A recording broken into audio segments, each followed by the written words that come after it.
right, welcome everyone. We are Semblance of Sanity. I'm Caleb. I'm Jacob. And we're here for Gankutsuou, the Count of Monte Cristo, episode 4.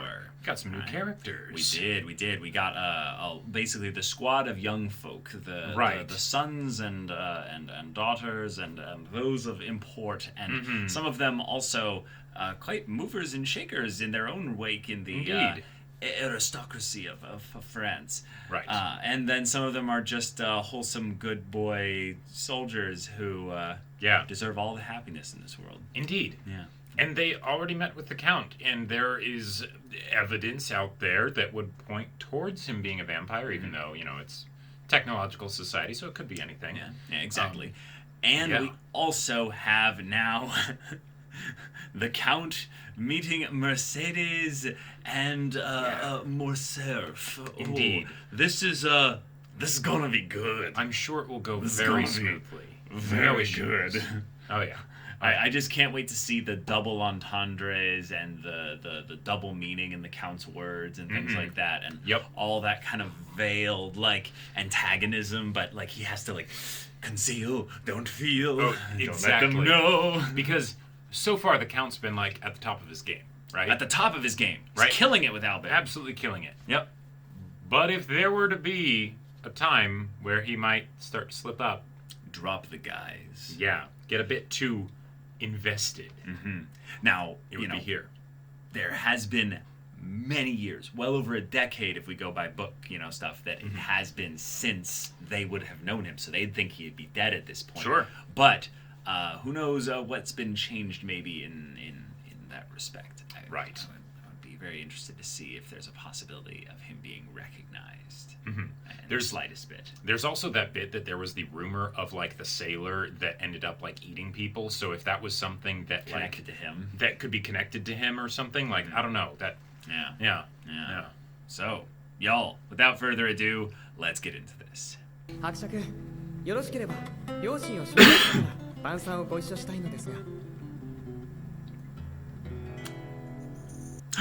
Oh no! Wait! Oh no! Wait! Hold on. Does she recognize him? She's possibly recognizing him. Oh, there's no way, but he reminds me doppelganger, kind of a thing. Oh, you gonna deny a handshake? Oh, look at Albert! You know what reminds me of? Raina, look, I found your friend. Yeah, it really does. Oh my god. Well, we don't know whether or not they shook hands. Oh, military,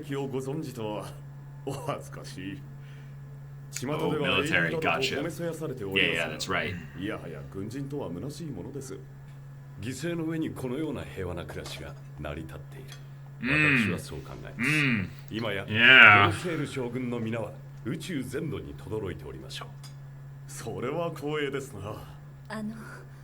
It's the whole denial of the rules of hospitality. Oh, sure.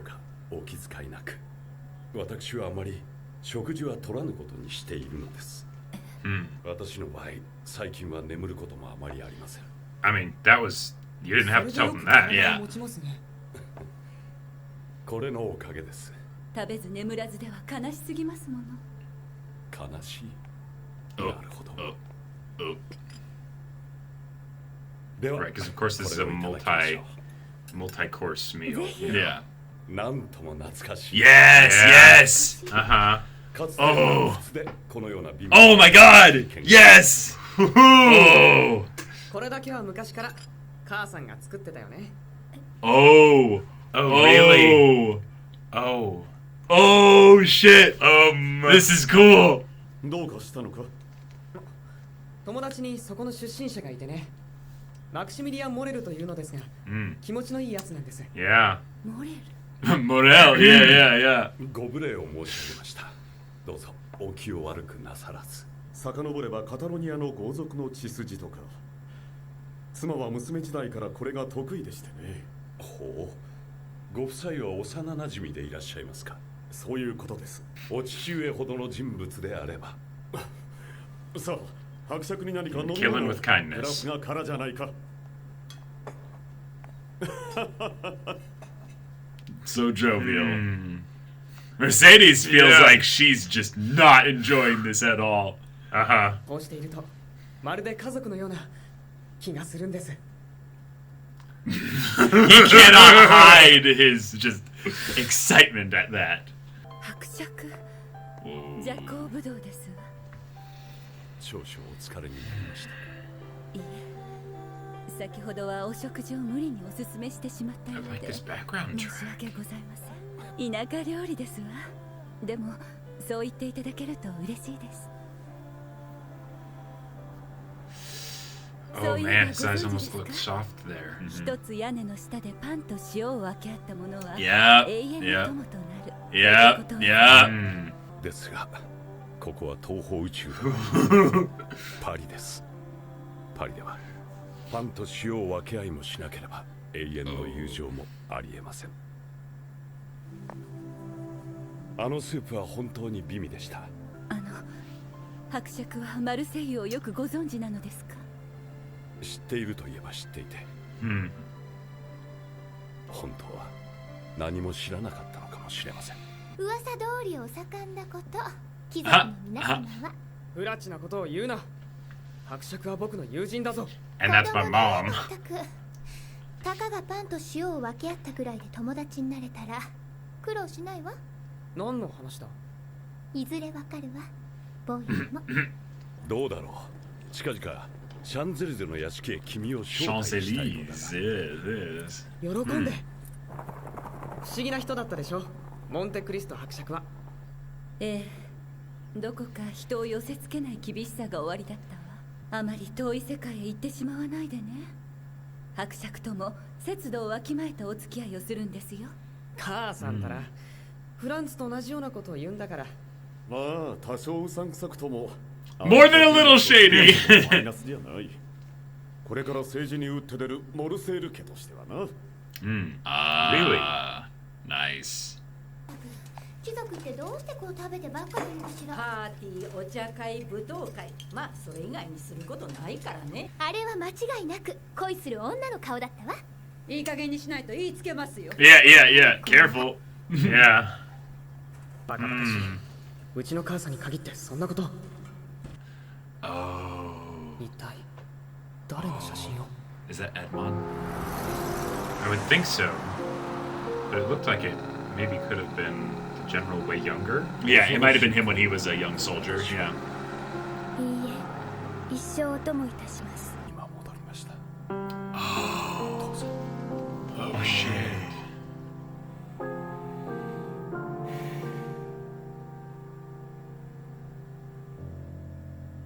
I love that they have this constant back and forth.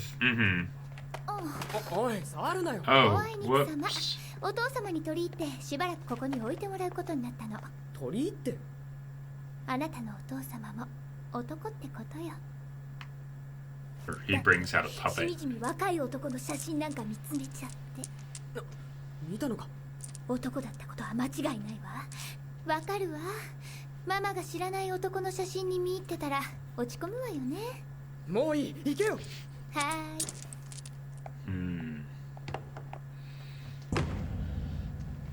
Alright. ユージに来てたの？相変わらず寝坊なのね。なんだよ、その格好。何よ。似合わねえよ、スカートなんか。あなたを起こしたのは私よ、アルベール。 Oh. ユージェニーはあなたの許嫁でしょ。ご挨拶ぐらいして当然だと思うけれど。 Indeed. そうですけど。どこかへ出かけるの？ちょっと二人でお買い物にね。行き Ah. ましょう、おばさま。 Count moves quick. Yeah. Is he gonna look through his mom's room? あいつ。ペッポ、何してるんだ？あら、アルベール。あらじゃないだろう。母さんの宝石を勝手に。だって綺麗なんだもん。そんなとこ、父さんに見られたらただじゃ済まないぞ。Specifically to 気に draw なる his わ eye. Yeah, yeah. Uh-huh. お母様の秘密の宝が隠さ Ah, れている it's ので。 working so well. Uh-huh. 引き出しを開けたくなったらいつでも言って。鍵を開けるのは得意だから。Oh, That was really well done.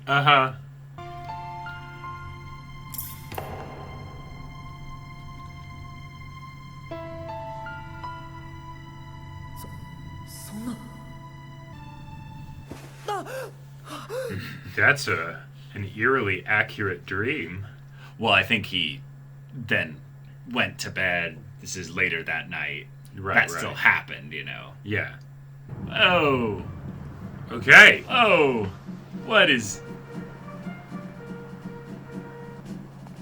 Is he greeting someone?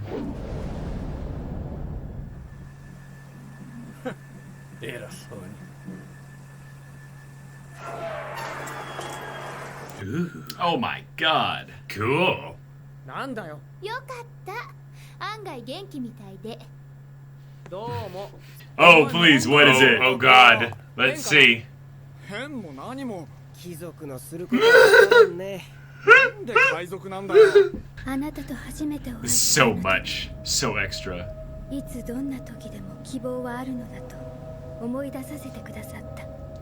イフの監獄から暗黒の大宇宙に投げ出されたその時に私がたった一つ持っていたもの。Oh! Okay. Okay. Crap. Whoa. This looks like a prison. If anything, it's probably a place that's meant to just blend in, you know. お待ちしておりました。なんだ下がっているぞ。 Going underground. Oh, Nice. shit. どこへ To the real home.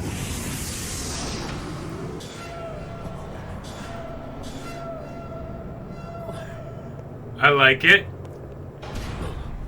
止まった。 And this is where the grandiose. Oh my God. Holy shit. All right. 床も柱も黄金とはいい趣味してらっしゃる。どこを探せばこれだけの金が集められるんだ。だから怪しいって言ってるんだ。 Yeah, yeah, yeah. ベッドの枕も黄金だろうな。あ、これは海。いや待て、あの空を見ろ。作り物なのか。 Oh my god. Wow. That's so crazy. Mm-hmm. Oh yeah. この景色を。 Whoa. Whoa. Oh shit.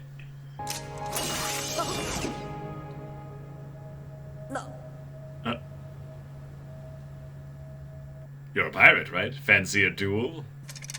よろしければお受け取りください。海賊閣下。とある航海士より譲り受けた剣です。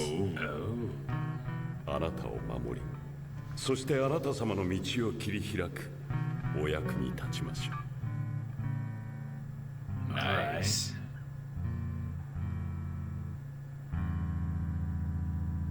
The symbol on the sword's hilt is the same one that was connected, I believe, to like his father's grave. Oh, really? Like the little eagle there. It's like I think it's like almost like it feels like very Roman, you know, like the eagle that's like Okay. right there. But man, that was an episode. Okay. Oh yeah. All right. But, cool. We got a lot this episode. We got a lot this episode. One of my immediate things that I really liked about this was how they handled the Morcerf Mercedes situation, and it led immediately into the idea of sharing bread and salt, which is very much a thing that was built up in the books, specifically as something that Mercedes was desperately trying to, in the books, make sure that he would have there, because I believe she could sense the antagonism on him almost immediately upon him entering their house. Gotcha. And it wasn't that she knew that it was Dante's, but she had this like intuition about it. Okay. So I think what they've changed here is that she forced him to eat. So that might change the entire thing from there. Like there's a whole lot that could change from just that, because he didn't eat in the books. That was very much a thing that he was a stickler about. Okay. So this is going to be very interesting just to like have as a pretty strong deviation. Potentially. Okay. Yeah. Yeah, but the interactions between the two of them were wonderful. I loved that it was something where she very much like, even if she didn't necessarily recognize Dantes, right? Yeah. It was something where he reminded him of her of him, right? And so that's something where it makes the interactions a lot more sort of electric, where it's like, okay, there's things that are not being said here, right? And then with the way that it's displayed and stuff for us, the audience, we can see the things that are going unspoken, and even Morcerf, with the whole thing of like, oh no, she would not be from such a savage, barbaric place, right? And then Albert's like, really? One of my friends grew up there. Yeah, exactly. Morels. Ooh. It's Morel, but Morel. Yeah, that's right. But oh boy. So we also get the Count starting to kind of work his magic on getting his friends, Albert's friends, involved in this as well by inviting them over to his Paris estate, right. Which is, of course, something that is not what it seems on the outside. So it looks just like a regular, just kind of apartment complex of sorts. Yep. But nope, underground, it's a mega gold super mansion. Yeah. What the hell? I love it. This is not the place the Count is going to be inviting people for parties. No. I assume. Guessing not. But also this is the idea the lair. Yeah, this is the lair. But the weird thing is that because this is here, and he's letting them come in and take pictures and do all this stuff, he's basically saying, look, here's my secret. Yeah. You can trust me. I don't have anything to hide. I'm eccentric. I'm eccentric, exactly. Yeah. So in a lot of ways, what he might be doing here is he's already got, Albert kind of in his pocket here. But he's slowly trying to get the others into his bit here by having them see that little piece, that little slice, and be like, yeah, get enamored, get right. Whoa, bedazzled by all this. And it very much feels like the kind of thing where he's not planning on doing anything overt or direct with this visit here. Oh, of course. But what it is that he's setting up stuff. Because if Albert and Maximilian are the two that he's like, he has the least direct ill intent towards, probably, the other two, Franz and Beauchamp, yeah, they are the obstacles. Yeah, they are the ones that are the most, at the very least, suspicious. Right. And while I would say that Maximilian is a good kind of simple boy, he probably has a good nose for bullshit as well. Absolutely. If anything, Albert is the only one thus far who has the naivete, true naivete, in him. But just because he's naive, though, doesn't mean the Count has only good things in store for him, too. Oh, no, totally. But one of the things that I'm kind of curious about is that since we don't know the details of the Count's plans, we can basically assume that everything is going keikaku dori. Yep. Because there's no conflict for us to see with his plans necessarily yet, right? There's interactions with Mercedes potentially, but for everything else, it's smooth sailing, right? He's spent you've had a lot of time to plan this, haven't you? So them all being here, that was intentional, and I feel like it's almost him addressing the idea that if people are suspicious of something or someone and they feel they might be dangerous, their natural inclination will be to move away, to not get too close. Or to find things that reaffirm said belief. Sure. But that could potentially be problematic for the Count if he needs to have them eventually be dealt with in some way. Because if they get too far away, then he doesn't have his claws in them.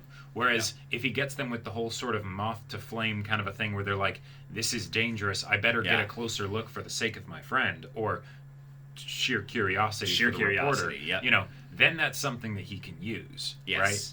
Because then they'll overcome that voice inside them that's like, maybe you shouldn't be doing this, Right. And I think that's part of the thing that was thematically set up by the idea of Peppo being a commentary on the aristocracy. Sure. And that they're all just a bunch of greedy, lustful, gluttonous, avaricious beings, and there's not much else to them. Which means that if you flash a pretty thing in front of them, they're they're enamored by it, which is kind of what Morcerf, the Count Morcerf, he very much had the, well, if we're going into politics, though, then I actually might want him on my side. He seems shady enough and powerful enough shady in the way helpful way, maybe. I might be helpful, exactly. Yeah. And since we know that Villefort is going to be eventually involved in the politics side of things with him, because that's Villefort's forte. Right. There's some potential ins that the Count is like, oh, I know. Mm-hmm. Oh, I know. That's why I'm blowing so much smoke up his ass, so that he's like, well, I mean, shady, absolutely. But I mean, it's the whole thing of making someone else feel like they're in control. Mm-hmm. Make everything feel like it was their idea. Yeah. And you can take them wherever you want. Oh my gosh. And the fact that Mercedes immediately went and grabbed a picture of what I assume to be Dante's. Right. Given the fact that Peppo specifically said that it wasn't Albert's father. Right. Because it looked like it potentially could have from like far away and stuff. Mm-hmm. And then the sword is the thing that the Count gives to Albert. Right. Yeah. What I believe the Count is doing here, because I believe Peppo is one of his. Oh, absolutely. With all the things that Peppo's been doing, it's like, yeah, definitely on the Count's payroll. Yeah. That this is something where the Count is inserting little pieces of himself into Albert's life. Right. So that Albert eventually separates more and more from his family. Mm-hmm. And there was a little bit of conversation that I really liked that they went into here, which was Marseille. Once they presented the food, it was all seafood. And that immediately to my mind was like, Marseille, this is going to be something tied to that. And he then takes it as this isn't just something that makes me nostalgic and emotional and like I will eat this because it is something of home, not just memories and Mercedes specifically. But then I can use this as a wedge to drive a little bit more of a divide between Albert and specifically his father. Right. Of being like, oh, Marseille, this is the part of your past that you don't necessarily wish to remember. Yeah. So I'll make you deny it in front of your son so that your son then starts to have a... Well, hold on. Okay, sure. Right. It's like I would never deny what you say, Father, but... It's the thing of since Albert is becoming an adult. Yeah, he's a man. He's coming into his own. Mm-hmm. He's going to start thinking for himself. Yeah. As a result of that, there are some rough patches, right? He is naive, right? Mm-hmm. But he can still tell that, hey, with some of the things that my parents are doing, maybe... There's some judgment calls I might need to make. Yeah. I don't know if I necessarily agree with all the stuff they're doing. Yeah. He's starting to think for himself. Yeah. Right? But he's being guided to think about specific things, which is just... Yeah. Well, and as a result of that, it's the classic, predatory/abuser type situation where they want to separate you from people that might tell you better. Yeah. Right? Yeah. And with someone like Franz, I'll just win him over. I'll win him over. I don't need to separate you from him because you two are like bosom buddies. And childhood friends. And I'll make sure that Franz, since he is also naive in his own way, will just come along with you. Yeah. Yeah. Rather than try and rip you away from me, he'll be more of the guardian dog, which is just not enough. Right. I'll win out. He's leashed to you, and that'll just pull him under too. Yeah, exactly. So we very much see the Count's manipulations working quite well. He did come close to being a little bit too on the nose with some of his things at the dinner table. However, like Albert basically kind of forced his parents, not entirely into this, but I'm like that they kind of trust him a little bit, but the way he said that you being here makes you like family, and the Count just like the biggest like side smile. I have to assume a little bit that was when Mercedes in the next scene where they're together at the lounge or whatever, she's like, don't just take too closely, like be careful around him. Yeah. And I think that family's a big word, right? Yeah, especially exactly. in aristocracy, situations and stuff. Right. But okay, like I'm here for this. There's someone else nearby that really should be a lot more like family, and yet they're not. Mm-hmm. And her name's Eugenie. Yeah. Yeah. So, Eugenie showing up and giving him the cold shoulder of, oh. You look bothered to see me. Okay, sure. Right. I wasn't even here to see you. I'm trying to make good friends with your mother. So we're gonna go hang out bye. and go shopping. Right. I loved the way in which she was like, oh, and just as I'm leaving, what's this I hear about the Count inviting not just you, I heard it but from also right 2 of your friends? I heard it from your buddy. Yeah. Not from you. Not from you. What the hell? Yeah. Ooh, I'm very excited for the Eugenie development because things in general. It's just I'm excited. I'm excited But for her, yeah. The visuals of this episode were absolutely incredible. Not just the Count's place, but also the Chateau d'If. Yes, the Chateau d'If gave us check. And I gotta say, like given the fact that this is a sci-fi, right. One of the things we can completely reimagine certain. Well, yeah, we can absolutely reimagine certain things, but there was also this part where it's like, okay, it's a sci-fi, so they can be a bit more extreme with things. The vampire situation for the Count is a classic example. The military mech suits of sorts. Yeah, right.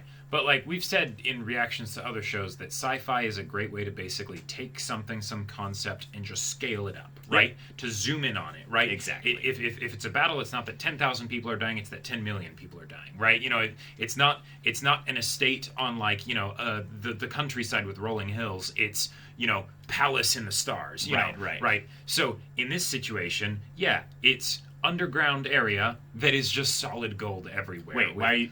Are you talking about the Chateau d'If, or are you talking about... Also the estate. But then with the Chateau d'If, then we've got a crazy complex that looks like an experimental lab facility or something. Like, he was on a cross table, and they were, doing shit to him. He had a collar around his neck to keep him there, and, there were steel tentacly things. There was some hentai going on in there. Yeah. You had, freaking Evangelion star explosion before you had the fire explosion, and then him billowing hair, looking at it, and it's just what did they birth out of this prison? Because that's the thing, it's supposed to be a prison, but what if the vampire thing is no mistake? It's not something where he got just bit one day and now he's a vampire. It's because there was the whole idea with the Chateau d'If where it's okay, Chateau d'If, it's a very secure prison. It's on an island and all that stuff, right? Right. So in this, it's probably some kind of asteroid, some kind of floating space station. Because he said once he was ejected from the Chateau d'If, he was cast into the void of space. Right. But there was also this idea that the Chateau d'If wasn't for regular prisoners or even necessarily the most dangerous prisoners. Yep. It was for the political prisoners. Right. Exactly. It's we need to make sure that these people are kept in a secure place where they don't see the light of day and no one looks too closely to and they'll just be left there forever. Yep, to be forgotten about, right? Yep. If you had prisoners like that in some sci-fi universe, they seem like they would be the prime candidates for human experiments. Yeah. Why not double dip? Why not? Yeah. I very much want to have a tie-in to the fact that Maximilian is a super soldier. Oh, sure. Because I very much am paying attention to all the things that feel way too sci-fi, and Maximilian picked up the car. I don't care, anime stuff aside, that boy is strong, is enhanced. Right. He is not a normal human. Now, I will say... So there's a possibility. There are some crazy videos out there from No, I know. This is not one of those things. He casually just... There was no fear, there was no adrenaline, there was nothing there. He's basically an Arnold roided out prime equivalent. Oh, well, you got me. By all accounts, it doesn't make sense. Right. It's just, all right, car, that's not too big of a deal, Kronk here. I lift heavier stuff, A 66 long and a 31 waist, Exactly. But yeah, and if this is what we have in episode 4, I am very excited to see how it gets even trippier, even crazier, even wackier. Because sci-fi, my favorite examples of sci-fi, when it comes down to it, are not the ones where things are understood, but where things get wacky and imaginative and stuff. Because the sea underneath the estate. Right, exactly. Because there's if you were to go 1,000 years ago and show someone technology that we have today, they would think it was magic, right? Alien, that it's alien, right? It's incomprehensible, right? Right. So if you were to go into some crazy distant future from here, you could theoretically get things that are just as, ridiculous, as almost unknowable, right? Right. It's the reverse thing of the in Star Wars Empire Strikes Back, where you have this big thing that's this large just to like do some scanning and make some calls, and it's like, no, even today that would be size of your little digit of your pinky, Right. So in something like this, hey, sky's the limit. Yep. Imagination, go with it. Yeah. So the place with all the celestial bodies and the spheres and the sea, and then it's like, oh, is it all artificial? Sure, but like, does that mean that it's in like a screen, like it's not something that's actually there, or is it something that's actually there? And for the eccentric aesthetic, maybe. Who knows? But also visual wise, we got probably some of the jankier CG, like kind of unfinished parts with regards to the city. That's okay. Definitely the earlier 2000s kind of showing. Yeah. And it's something where it has nothing to do with the story, so we don't really care too much about it. And as wacky as the aesthetic of this show is, I feel like it still kind of fits. It does, kind of. Yeah. But just wanted to acknowledge it as it was something that just kind of leapt out at me like, wow, that's some... Okay, gotcha. But we also got visually a couple little cues that were kind of interesting. There is this tie-in to things with the military that's been done quite a few times, and the Count made mention of the idea that it is upon the sacrifices of those, like it is on those violent sacrifices that this idyllic world that we have is built. And then he goes underground with this golden thing that he stole, from from the resting place of all the treasure and stuff like that. So it's there's some interesting themes being brought up, and then he gives the sword that has the same symbol on his father's grave, right, to Albert, which is like saying the sacrifices of being passed over. Well, right, to build my idyllic world. Right, because the whole thing talking about sacrifices to Morcerf is definitely like a subtle stab at him as well. A very subtle stab, Right. But then also, the fact that he gave the sword to Albert, depending on how knowledgeable the Count is of the details of what's going on, if he knows that Albert saw that picture of him as Edmond with the sword, and then he gives Albert the sword, if Albert ever actually takes Peppo up on the offer to get into his mother's drawers... He will. Which he will. It's just a matter of time. Yeah. Then he'll see the photo, and he might recognize that sword. And then at that point, things get even more complicated. Right. I feel like the thing that they're setting up is that they're trying to get us quickly into the court intrigue.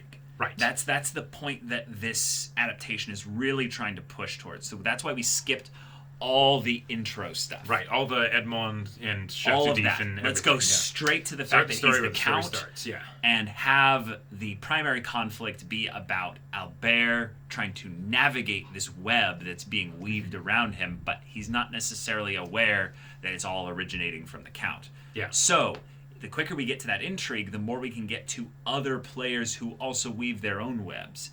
So, people like the Villeforts, Danglars, a couple others as well. That's where things will get a bit complicated, and I can see Albert getting pulled at from many directions. Yes. I think the Count gave him this sword as here's your murder weapon. You'll be using this in about 20 episodes.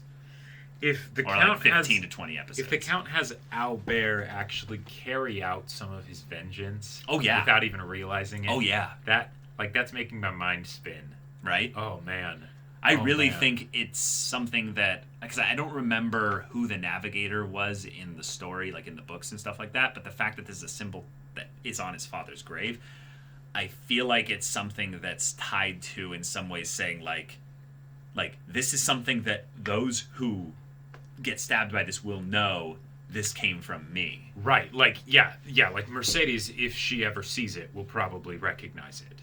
Where'd you get that? Yeah, there's almost no reason I would say that she would look that closely at it. Totally. Yeah, so exactly. Oh, you have a sword. Cool. Whatever. Okay. Yeah, right. I guess boys your age are looking to display your manliness by a weapon of some kind. But I could definitely see it being something where if Albert is totally duped by the Count, which he will be.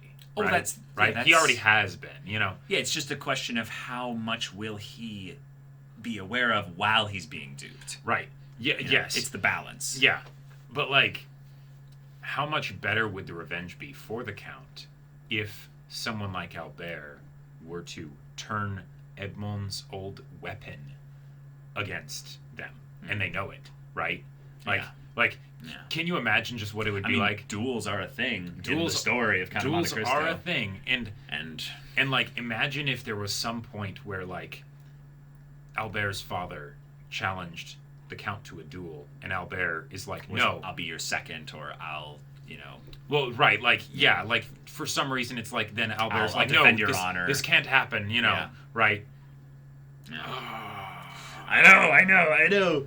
I really like it because Peppo and Albert's interactions humanize Albert in a really strong way, but it also shows the arms of the Count and how limitless they are in number and scope. Right. So you'll never see it coming. Right, until I strike. Yeah.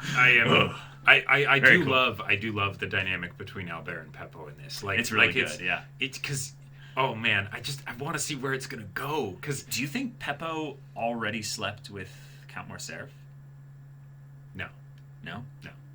Because he's he boy, kind so of implied that though. No, right. I think it's the thing of I've gotten his attention. Right. Oh, okay. But, you know, when it comes to actually, like, sleeping with Morcerf, like, with General, that's at the very least not something that Peppo would be able to hide, you know? Yeah, of course he would. No, not from the General. Peppo would not be able to hide the fact that he's a boy from the General. Yeah. Yeah, no, you think it has anything to do with it? No, not necessarily. No, not necessarily, but... yeah, I think it's more of just the sowing of the doubt, right? Oh, of course. To just continually like get Albert to feel like that even his own family he can't trust. But that doesn't change the fact that, you know, in this adaptation that Peppo could actually have already started to seduce Count Morcerf. Totally. Yeah. So Yep. That is possible. Yeah. So. Okay. Other than that, I think having a follow-up with all of them in the Count's mansion and seeing how the friends interact with Edmond throughout this, because I feel like this is going to change a couple of their perspectives on him, but I feel like Beauchamp specifically is going to be the one that then goes, ooh, now I'm hungry for this. Like, he was saying, this is a story all on its own. Like, so is that a thing of where he's like, Beauchamp, I'm going to use you to introduce my wealth to Paris in a way that will make people of their, like, you know, greedy people, who he can manipulate, come to him? Or is this a thing of where he's kind of... Yeah, or is this a thing of where he's just wanting to win over another friend of Albert's? I am very curious, though, to see how his friends respond to the fact that the Count pulled a sword on him and pointed it at his neck. I don't think they saw that. I think they were because he split off from them. Oh. And they were just looking around at all the things and stuff there. So it was more of a thing where I think they were just all looking at their different... That would take on a whole other idea of creepy. If that's... Oh, yeah, super creepy. Like, if he's able to do that and they don't even see it. Mm-hmm. Oh, man. Yeah. But yeah. Okay. Yeah.